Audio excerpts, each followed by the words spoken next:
Hai, kembali lagi di Spookyverse edisi Spooky Konspirasi. Setelah kemarin kita kenalan dengan sosok Skinwalker, kali ini aku mau ceritain beberapa pengalaman horor dari orang-orang yang pernah mengalami ketemu dengan Skinwalker ini. Sosok makhluk yang akhir-akhir ini sering banget disebut sebagai makhluk kriptid yang berseliweran di media sosial kita. Sebagian dari mereka menggambarkan kalau mereka bertemu dengan hewan namun memiliki ciri-ciri dan perilaku yang tidak wajar yang sangat mengerikan. Gimana sih pengalaman mereka? Spookyverse edisi Spooky Konspirasi chapter 3, yuk kita bahas. Pengalaman pertama yang aku mau ceritain merupakan cerita dari Jeremy Wiseman yang berbagi cerita horor ini di salah satu portal cerita. Jeremy bercerita kalau pada saat itu dia yang masih berusia belasan tahun, dia dan keluarganya berkunjung ke sebuah daerah kecil di Virginia Barat yang kebetulan keluarga Jeremy punya kerabat di sana. Setelah tiba di sana tentunya mereka melepas rindu lah, dan yang namanya anak muda tidak lepas dari cerita-cerita horor. Kerabat atau saudaranya Jeremy bercerita kalau satu malam, tepatnya setelah mereka sekeluarga tiba di rumah, mereka memarkirkan mobilnya di jalan depan rumah mereka. Kemudian mereka memasuki halaman dan ketika mereka sudah tiba di depan pintu, awalnya mereka melihat ada seekor anjing yang muncul dari balik mobil mereka. Saat mereka mulai masuk rumah satu persatu, tiba-tiba seekor anjing tadi berdiri dan berjalan menggunakan kaki belakangnya dan mulai berubah wujud menjadi seperti anjing jadi-jadian gitu dengan mata yang merah menyala lama-kelamaan terlihat seperti serigala. Di situ mereka ketakutan kan dan mulai cepat-cepat nutup pintu. Tapi salah satu dari kerabat Jeremy yang memang paling pemberani di antara mereka tiba-tiba keluar dari rumah dan mulai berjalan ke arah mobil tempat di mana hewan tadi berdiri. Masih beberapa langkah dari pintu, makhluk tadi menatap ke arah kerabat Jeremy seolah-olah mereka sedang berkomunikasi lewat telepati gitu. Nggak lama, makhluk tadi pergi dan menghilang di tengah kegelapan malam. Cerita kedua masih dari cerita Jeremy juga. Jadi dulu waktu Jeremy kecil, dia sempat tinggal di Ohio. Suatu hari, Jeremy mengunjungi Ohio lagi dan bertemu dengan teman kecilnya, kebetulan bertetanggaan dengan Jeremy waktu itu. Kita panggil saja namanya Sebastian. Namanya juga teman kecil, Jeremy dan Sebastian mengenang masa kecil yang banyak mereka habiskan untuk bermain tentunya. Salah satu permainannya adalah bermain satria-satriaan. Sampai-sampai ayah Sebastian membangun semacam rumah kayu gitu yang dijadikan menjadi benteng untuk tempat bermain mereka. Ayah Sebastian membangun rumah-rumahan tersebut di hutan dekat rumah milik keluarga Sebastian yang berluas sekitar 5 hektar. Pas banget lagi mengingat keseruan masa kecil mereka, tiba-tiba Sebastian teringat kejadian aneh yang dia dan kakaknya alami ketika mereka masih kecil. Jadi, beberapa bulan setelah rumah kayu tersebut dibangun oleh papanya Sebastian, suatu sore Sebastian dan kakaknya pergi ke rumah kayu tersebut dan mengobrol di sana sampai hari sudah hampir gelap. Tiba-tiba mereka mendengar langkah kaki seperti langkah kaki hewan dan benar saja, ternyata ada seekor anjing besar mirip husky yang muncul mendekat ke arah mereka. Di situ Sebastian memang takut banget ya sama anjing besar dan mulai paniklah dia bersiap-siap untuk lari. Tapi karena kakak Sebastian tidak takut, akhirnya kakak Sebastian jongkok sambil mengulurkan tangannya ke arah husky tersebut. Dan Sebastian pun mengikuti gestur kakaknya. Di posisi itu mereka mulai menyadari kalau husky tersebut bertingkah aneh. Matanya berwarna merah menyala dan tiba-tiba berdiri dan berjalan dengan kaki belakangnya menuju rumah kayu di mana Sebastian dan kakaknya jongkok tadi. Makin lama husky ini mulai berjalan sambil berdiri dan terlihat mulai membesar dan terlihat seperti serigala. Melihat itu, kakak Sebastian berteriak, "Lari!" Larilah mereka meninggalkan rumah kayu tersebut. Hutan ini bentuknya seperti bukit gitu. Rumah kayu ini berada di atas bukit. Jadi, sore itu mereka berlari menuruni bukit, diikuti dengan makhluk menyerupai serigala yang berdiri dengan kaki belakangnya tadi, mengejar mereka secara brutal dengan mata merah menyala. Untungnya, pada saat itu pintu belakang atau pintu dapur rumah Sebastian ini terbuka ya, dan mereka langsung masuk rumah dan menutup pintu. Karena udah panik, kakaknya Sebastian sampai mengambil senapan sambil menunggu makhluk tadi muncul di depan pintu. Dan untungnya setelah menunggu beberapa saat, makhluk serigala jadi-jadian tadi tuh nggak muncul sama sekali. Cerita selanjutnya masih di portal cerita yang sama nih guys, dari sebuah akun yang bernama Noah. Noah ini merupakan seorang remaja berusia 17 tahun dan tinggal di daerah Arizona selama 6 tahun terakhir. Seperti yang kita tahu, suku Navajo yang merupakan asal dari legenda Skinwalker ini konon katanya Arizona merupakan salah satu wilayah mereka kan. Malam itu Noah keluar rumah sekitar jam 1 malam.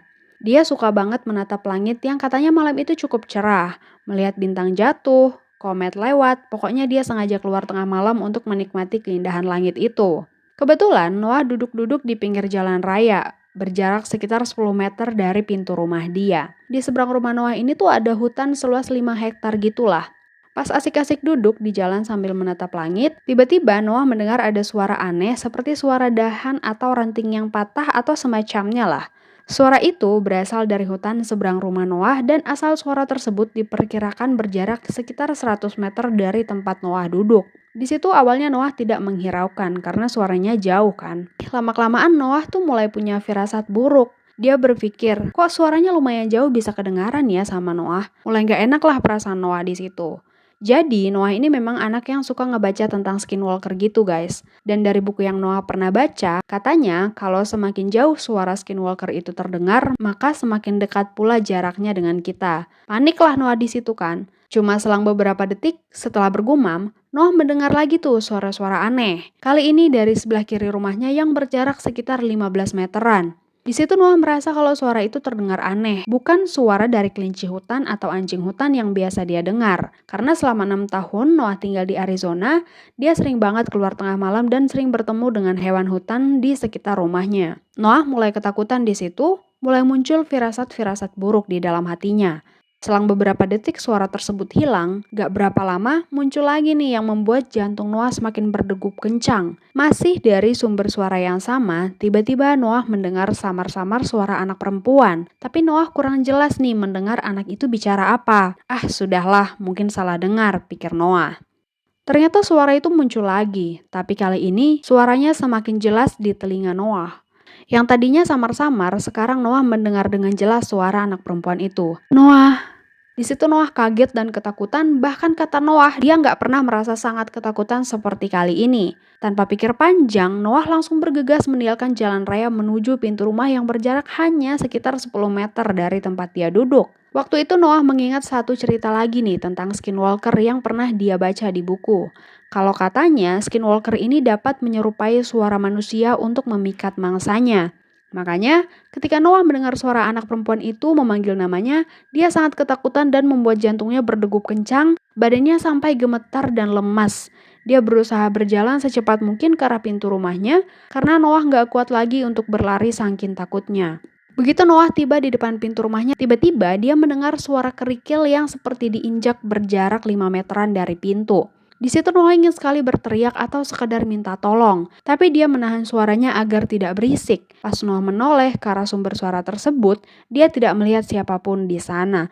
Kebetulan di halaman rumah Noah ini dipenuhi dengan batu-batu kerikil, sehingga kalau terinjak tuh ada derik suaranya gitu. Beberapa langkah dari pintu, Noah merasa seperti ada sesuatu yang mengejar dan berusaha menangkapnya. Untungnya, Noah berhasil mencapai pintu. Dengan panik, dia langsung membuka pintu dan masuk ke rumah. Dia langsung mengunci semua pintu, pintu depan, pintu dapur, bahkan semua jendela yang ada di rumahnya.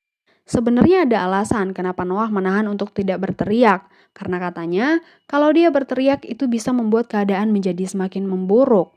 Noah lebih mementingkan keselamatannya sehingga dia masih berusaha tenang dan tidak mengeluarkan suara sebisa mungkin. Setidaknya begitulah tips dan trik yang dia baca dari buku.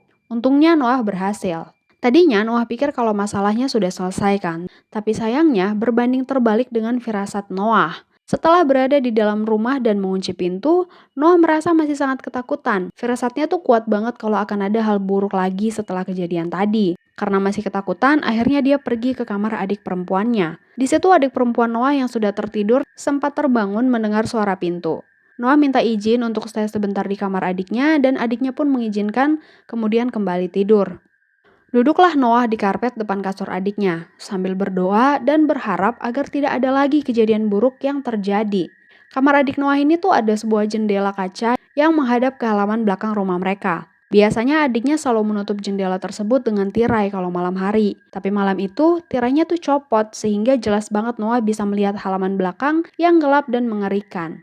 Ada sekitar beberapa puluh menit Noah duduk, tiba-tiba dia mendengar suara siulan. Awalnya samar tuh. Di situ Noah mikir, ya udahlah mau deket juga nggak masalah, toh di luar rumah, pikirnya. Tapi lama-kelamaan, suara siulan tadi berubah menjadi suara seruling. Yang tadinya Noah udah agak tenang, sekarang makin gusar lah dia. Dia bangun dari duduknya, sempat mengucapkan selamat malam terus dia keluar dari kamar adiknya. Di sini ada sebuah kepercayaan suku Navajo guys.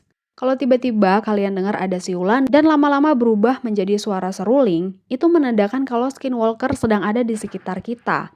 Karena udah agak panik, di situ Noah berusaha untuk membangunkan orang tuanya, tapi orang tua Noah tampaknya tidur pulas.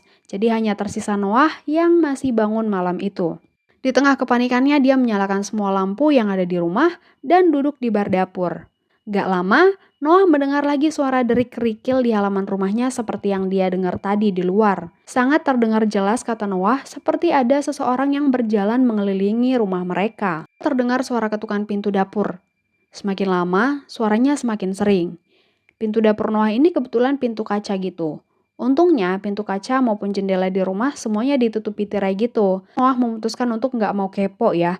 Beruntungnya karena semua pintu dan jendela ditutup tirai, jadi Noah nggak mau repot-repot mengecek apa yang ada di luar. Dia mematikan semua lampu dan kembali ke kamarnya. Setelah di kamarnya pun, Noah masih mendengar suara ketukan-ketukan di jendela kamarnya. Karena sangat ketakutan, Noah terjaga sepanjang malam hingga subuh, baru dia bisa tidur. Paginya dia bangun dan beraktivitas seperti biasanya, seperti tidak terjadi apapun. Dia sangat bangga karena tindakan malam kemarin adalah tindakan yang paling benar untuk dilakukan, yaitu dengan mengabaikan dan menjauhi sumber suara dari skinwalker tersebut. Bahkan ketika Noah bercerita ke keluarganya, keluarga Noah juga mengatakan hal yang sama untuk menghindari skinwalker. Bila kalian mengalami kejadian atau tanda-tanda yang mengarah ke skinwalker, sebisa mungkin jangan mengeluarkan suara yang mencolok, seperti berteriak, jangan merespon apapun ketika ada suara-suara yang memanggil kita, dan sebisa mungkin menjauh dari suara tersebut. Ini merupakan tips dan trik dari suku Navajo dari buku yang Noah baca agar terhindar dari gangguan skinwalker. Cerita selanjutnya dari akun yang bernama Joseph. Jadi, Joseph dan seorang sahabatnya yang bernama Ethan berencana berkemah di hutan selama 1 malam. Waktu yang mereka tentukan untuk berkemah pun tiba. Berbekalkan senter dan peralatan kemah yang sudah mereka siapkan, mereka mulai memasuki hutan. Setelah berjalan beberapa lama, mereka akhirnya bertemu dengan spot yang agak lapang, cocok dipakai untuk mendirikan tenda. Suasananya cukup tenang, sekaligus agak horor ya waktu itu. Setelah mendirikan tenda, memasang api unggun dan bersantai di situ, sambil cerita-ceritalah mereka tentang legenda-legenda yang diceritakan turun-temurun di daerah mereka, membuat malam semakin seru sekaligus makin mencekam. Tiba-tiba mereka mendengar suara dahan patah seperti dahan kering yang terinjak dari balik pepohonan. Diikuti suara desir dedaunan dan suara seperti bisikan-bisikan tapi sangat jelas di telinga mereka. Nggak lama muncul sepasang mata menyala dari balik kegelapan seperti sedang mengintai mereka berdua. Joseph dan Ethan sampai beradu pandang tanpa mengatakan sepatah kata pun mereka berlari meninggalkan kemah bermodalkan senter yang mereka bawa. Berlarilah mereka menembus lebatnya hutan sampai-sampai wajah dan tubuh mereka tertampar dahan dan dedaunan pun gak kerasa saking ketakutannya mereka. Dan sosok yang tadi masih mengejar mereka dengan matanya yang menyala. Akhirnya mereka berhasil mencapai jalan utama dan pulang malam itu juga. Di sini Joseph sempat melihat sosok yang mengejar mereka, yaitu sosok seperti manusia yang menyerupai binatang katanya. Badannya seperti manusia, namun kepalanya seperti manusia setengah binatang, mengejar mereka dengan posisi kayang, namun kepalanya menghadap ke depan. Jadi kepalanya memutar 180 derajat gitu guys. Benar-benar seperti posisi binatang tapi badannya kebalik gitu. Itu juga merupakan penampakan yang paling mengerikan yang pernah mereka lihat sepanjang hidup mereka. Gimana guys menurut kalian? Apakah kalian percaya dengan keberadaan makhluk yang satu ini? Aku balikin lagi ke kalian. Makasih buat kalian yang udah dengerin cerita ini sampai habis. Jangan lupa untuk like, subscribe, dan jangan lupa untuk nyalain loncengnya juga supaya kalian bisa update kalau aku upload cerita terbaru. Dan kalian juga bisa komen untuk saran-saran cerita di konten selanjutnya ya. Atau kalau kalian punya cerita pengalaman horor yang kalian pengen share ke aku, kalian bisa banget kirim ke email spookyverseid@gmail.com atau cek di deskripsi ya. Sampai ketemu di Spooky Konspirasi berikutnya. Bye!